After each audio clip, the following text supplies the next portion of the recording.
ಒಂದು ಬೆಳಗಿನ ತಿಂಡಿ ಮಾಡುವ ಅಂತ ಅಂದ್ರೆ ಗ್ರ್ಯಾಂಡ್ ಮಾಡ್ಲಿಕ್ಕೆಲ್ಲ ಎಂತ ಇಲ್ಲ, ರಪ ರಪ ರಪ ಆಗ್ತದೆ. ಅರಶಿನ ಎಲ್ಲ ಹೇಳು ದೊಡ್ಡ ದೊಡ್ಡದುಂಟು, ಇದು ಜಾಸ್ತಿ ಬೇಡ ನಮಗೆ, ಸ್ವಲ್ಪ ಸಾಕು. ಈ ವೇಸ್ಟ್ ಆದಂಟು, ಅದನ್ನು ವೇಸ್ಟ್ ಮಾಡೋದು ಯಾಕೆ, ಕೆಳಗೆ ಬಿದ್ದಿದೆ, ಅದನ್ನು ತೆಗೆಯುವಾಗಲೇ ಗಮ್ಮ ಬರ್ತಾ ಉಂಟು.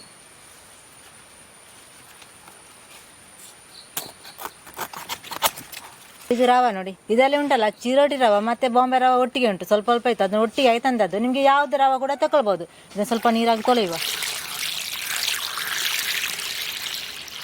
ಈ ರೀತಿ ತೊಳೆದು ನೀರನ್ನೆಲ್ಲ ತೆಗೆಯುವ. ನೀರೆಲ್ಲ ತೆಗ್ದೇನೆ, ನೀರು ಸ್ವಲ್ಪ ಸೇರೋದು ಬೇಡ. ಮತ್ತೆ ಒಂದು 5 ನಿಮಿಷ ಇದನ್ನು ನೆನೆಲಿಕ್ಕೆ ಇಡುವ. 5 ನಿಮಿಷ ಆಯ್ತು ನೋಡಿ, ಗಟ್ಟಿಯಾಗಿ ನೋಡಿ ಈ ರೀತಿ ಆಗಬೇಕು. ರುಚಿಗೆ ಎಷ್ಟು ಬೇಕೋ ಅಷ್ಟು ಉಪ್ಪು ಹಾಕಿದ್ರೆ ಆಯಿತು. ಚಂದ ಮಾಡಿ ಮಿಕ್ಸ್ ಮಾಡುವ. ಇದರಲ್ಲಿ ಸ್ವಲ್ಪ ತೆಂಗಿನ ತುರಿ ಉಂಟು, ಸ್ವಲ್ಪ ಬೆಲ್ಲ ಉಂಟು, ಇದನ್ನು ಒಟ್ಟಿಗೆ ಮಿಕ್ಸ್ ಮಾಡುವ. ನೆನೆ ರವಕ್ಕೆ ಹಾಕುವ. ಚಂದ ಮಾಡಿ ಮಿಕ್ಸ್ ಮಾಡುವ. ಈ ತೆಂಗಿನಕಾಯಲ್ಲಿ ಉಂಟಲ್ಲ ನೀರುಂಟು, ಅದಕ್ಕೆ ಬೇಕಾಗಿ ರವದ್ದೆಲ್ಲ ನೀರು ತೆಗಿಬೇಕು, ಇಲ್ಲ ಇದ್ರೆ ನೀರಾಗ್ತದೆ ರವ. ನೋಡಿ ಈ ರೀತಿ ಆಯಿತು. ಈ ಅರಶಿನ ಎಲ್ಲ ನೋಡಿ ಈ ರೀತಿ ತುಂಡು ಮಾಡಿದ್ದೇನೆ. ಇಡೀ ಕೂಡ ಇಡ್ಬೋದು, ಅಂದರೆ ಅದು ದೊಡ್ಡ ದೊಡ್ಡದಲ್ಲ, ಅದಕ್ಕೆ ಬಗ್ಗೆ ತುಂಡು ಮಾಡಿದ್ದು. ಇದಕ್ಕೆ ಸ್ವಲ್ಪ ತುಪ್ಪ ಹಚ್ಚುವ, ತುಪ್ಪ ಇಲ್ಲದ್ರೆ ಎಣ್ಣೆ ಯಾವುದು ಕೂಡ ಹಚ್ಬೋದು. ಸ್ವಲ್ಪ ಸಾಕು, ಜಾಸ್ತಿ ಬೇಡ.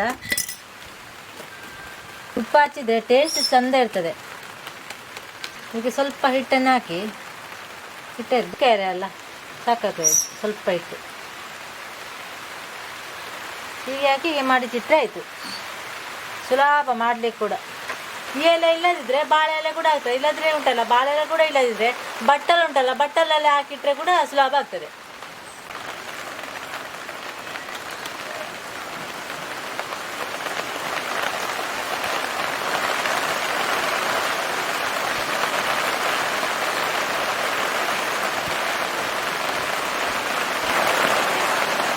ಇಡ್ಲಿ ಪಾತ್ರೆಗೆ ಸ್ವಲ್ಪ ನೀರು ಹಾಕಿ ಸ್ಟ್ಯಾಂಡ್ ಹಾಕಿ ಈಗ ಬೇಯಲಿಕ್ಕಿಡುವ.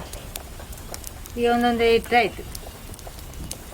ಸ್ವಲ್ಪ ಜಾಸ್ತಿ ಜನ ಇದ್ದರೆ ಸ್ವಲ್ಪ ಜಾಸ್ತಿ ರವೆ ಹಣ್ಣು ಹಾಕಿದರೆ ನಿಮಗೆ ಜಾಸ್ತಿ ಒಮ್ಮೆಲೆ ಮಾಡಲಿಕ್ಕೆ ಆಗ್ತದೆ ಈ ತಿಂಡಿಯನ್ನು. ನಾನು ಸ್ವಲ್ಪ ಮಾಡಿದಷ್ಟೇ, ಇದು ಜಾಸ್ತಿ ಹೊತ್ತಿಲ್ಲ ಬೇಯಲಿಕ್ಕೆ, ಒಂದು 1/4 ಗಂಟೆ ಬೇಯಲಿ.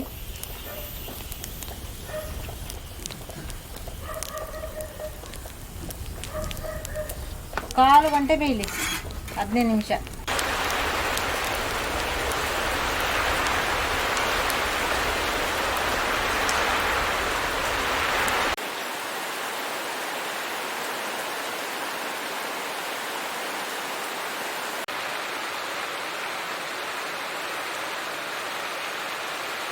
ಕಾಲು ಗಂಟೆ ಆಯಿತು, ತೆಗೆಯುವ. 10 ನಿಮಿಷದಲ್ಲೇ ಬೇಯ್ತದೆ. ನಾನು 1/4 ಗಂಟೆ ಇಟ್ಟದ್ದು ಬೇಯಲಿಕ್ಕೆ. ಈಗ ಬಿಸಿ ಬಿಸಿ ಉಂಟು, ತೆಗೆಯುವ ಮೆಲ್ಲ.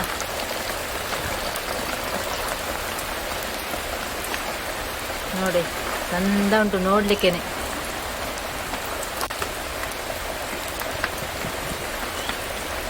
ಅಕ್ಕಿಯ ರುಬ್ಬಿ ಕೂಡ ಈ ರೀತಿ ಮಾಡ್ಬೋದು ನೋಡಿ. ಸ್ವಲ್ಪ ಲೇಟ್ ಆಗ್ತದೆ, ಇದು ಮಾತ್ರ ಬೇಗ ಆಗ್ತದೆ ಈ ತಿಂಡಿ. ಈ ತಿಂಡಿ ಏನುಂಟಲ್ಲ ಬೆಳಿಗ್ಗೆ ಕೂಡ ತಿನ್ಬೋದು, ಸಂಜೆ ಕೂಡ ತಿನ್ಬೋದು. ಮತ್ತೆ ಇದು ಸ್ವೀಟ್ ಸ್ವಲ್ಪ ಕಡಿಮೆ ಉಂಟು, ನಿಮಗೆ ಸ್ವಲ್ಪ ಸ್ವೀಟ್ ಜಾಸ್ತಿ ಹಾಕಿ ಕೂಡ ಮಾಡ್ಬೋದು. ಸ್ವಲ್ಪ ಏಲಕ್ಕಿ ಎಲ್ಲ ಬೇಕಿದ್ರೆ ಹಾಕ್ಬೋದು. ನಾನು ಎಂತ ಹಾಕಲಿಲ್ಲ. ಇದು ಮಾತ್ರ ಈಗ ಬಿಸಿ ಬಿಸಿ ಉಂಟು ನೋಡಿ ಈ ರೀತಿ. ಇದಕ್ಕೆ ಪದಾರ್ಥ ಎಂತ ಬೇಕಂತ ಇಲ್ಲ, ತುಪ್ಪ ಹಾಕಿ ಕೂಡ ತಿನ್ಬೋದು. ಬೆಳಿಗ್ಗೆ ತಿಂಡಿಗೆ ಒಮ್ಮೆ ನೀವು ಸಹ ಇದೇ ರೀತಿ ಒಮ್ಮೆ ಟ್ರೈ ಮಾಡಿ ನೋಡಿ.